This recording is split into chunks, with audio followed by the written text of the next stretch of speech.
Abi potong rambut, pakailah baju yang tepat, karena Abi itu adalah hamba Tuhan yang dikagumi oleh banyak orang Kristen. Bapa Surgawi itu adalah juru selamat, tetapi yang nampak yang akan menjadi juru selamat hanya satu, Mesias, Yesus Kristus. Tentunya kita sudah melihat bagaimana cuplikan videonya. Saifuddin Ibrahim Bongak ini mengatakan dia ini disuruh oleh orang Kristen memakai baju yang tepat, memangkas rambutnya karena banyak dikagumi oleh orang Kristen. Cuplikan yang kedua, Saifuddin Ibrahim mengatakan Yesus ini adalah juru selamat mereka. Tergantungnya Yesus ini di kayu salib untuk menebus dosa manusia. Kalau seandainya Saifuddin Ibrahim ini hidup di zaman Yesus, kemudian melihat Yesus ini disalibkan, apakah Saifuddin Ibrahim ini mengatakan tergantungnya Yesus di kayu salib untuk menebus dosa manusia?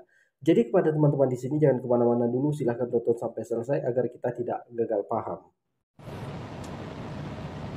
Banyak penonton saya, Abi potong rambut, pakailah baju yang tepat, karena Abi itu adalah hamba Tuhan yang dikagumi oleh banyak orang Kristen.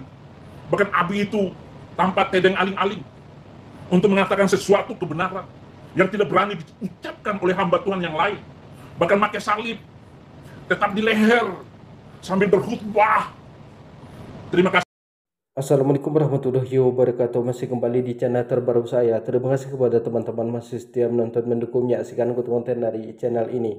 Jangan lupa dukung channel ini dengan cara tekan tombol subscribe-nya, bunyikan tanda loncengnya, dan silahkan di-share videonya biar kami bertambah semangat untuk melawan fitnahan para murtadin. Tentunya kita sudah mendengarkan bagaimana ocehan Saifuddin Ibrahim Bongak Duda Tua ini. Jadi katanya dia ini banyak dikagumi oleh orang Kristen. Dan di sini Saifuddin Ibrahim ini disuruh untuk memangkas rambutnya, memakai pakaian yang tepat. Jadi kalau kita perhatikan dari video Saifuddin Ibrahim, kita mau mengagumi Saifuddin Ibrahim ini dari sisi mananya?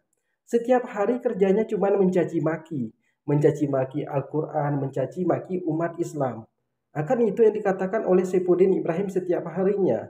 Untuk menarik perhatian saudara kita yang di Kristen, Saifuddin Ibrahim ini kan mengakunya sebagai guru besar Al-Quran, guru hadis, hafiz Al-Quran, kan itu yang dikatakan oleh Saifuddin Ibrahim. Tapi kalau kita mendengarkan bacaan Al-Quran dari Saifuddin Ibrahim, ayat-ayat yang dipelintir oleh Saifuddin Ibrahim selama ini, bacaannya masih banyak yang salah. Bacaan dari Saifuddin Ibrahim sama sekali belum tepat. Jadi kepada teman-teman di sini jangan kemana-mana dulu, kita lanjutkan. Kepada komentar kalian. Bapa Surgawi itu adalah juru selamat, tetapi yang nampak yang akan menjadi juru selamat hanya satu, Mesias, Yesus Kristus. Bagaimana Anda dapat menerima pengampunan dosa kalau Anda tidak mengaku Yesus Kristus juru selamat? Agar orang Israel bertobat dan menerima pengampunan dosa.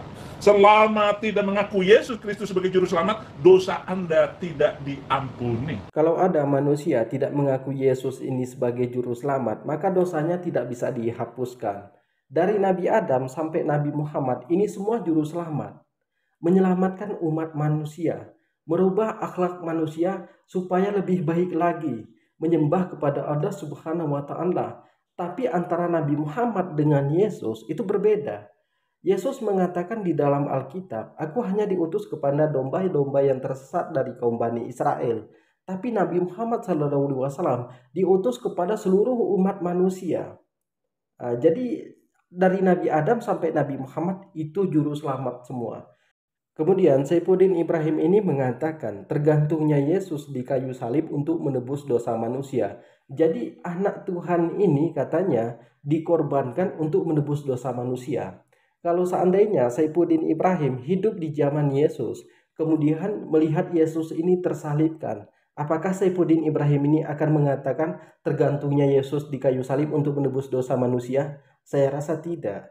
Kalau Yesus ini menebus dosa manusia, kepada siapa Yesus ini menebus dosa manusia?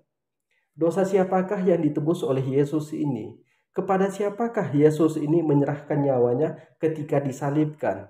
Jadi mungkin ada saudara-saudara kita yang di Kristen nonton channel ini, mohon dijawab ketika pertanyaan saya ini. Jadi jangan kemana-mana dulu, kita lanjutkan.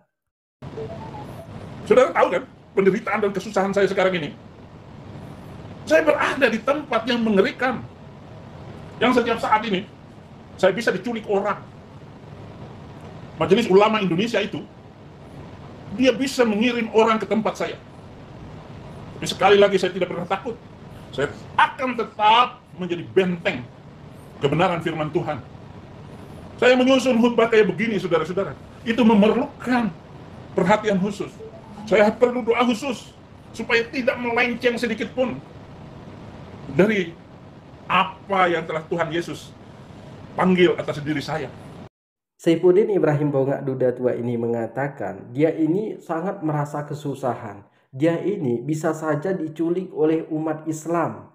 Kemudian dia ini menyusun khotbah itu perlu doa khusus kepada Yesus agar tidak melenceng sedikit pun. Ini kata Udin. Jadi kalau kita mendengarkan dari video Saifuddin Ibrahim, khotbah apa yang disusun oleh Saifuddin Ibrahim selama ini? Yang dibacakan oleh Saifuddin Ibrahim itu bukan khotbah, tapi itu mencaci maki. Kalau khotbah tidak seperti itu, Den. Saya tahu apa maksud dari Saifuddin Ibrahim ini.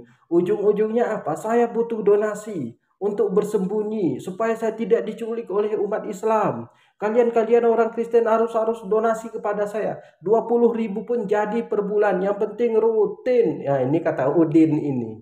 Jadi si Udin ini sering ngemis-ngemis donasi. Tujuan Saifuddin Ibrahim berbicara ini kan untuk ngemis-ngemis donasi. Jadi katanya dia bisa saja diculik oleh umat Islam. Untuk apa kami menculik orang seperti Saifuddin Ibrahim? Katanya dia ini benteng umat Kristen.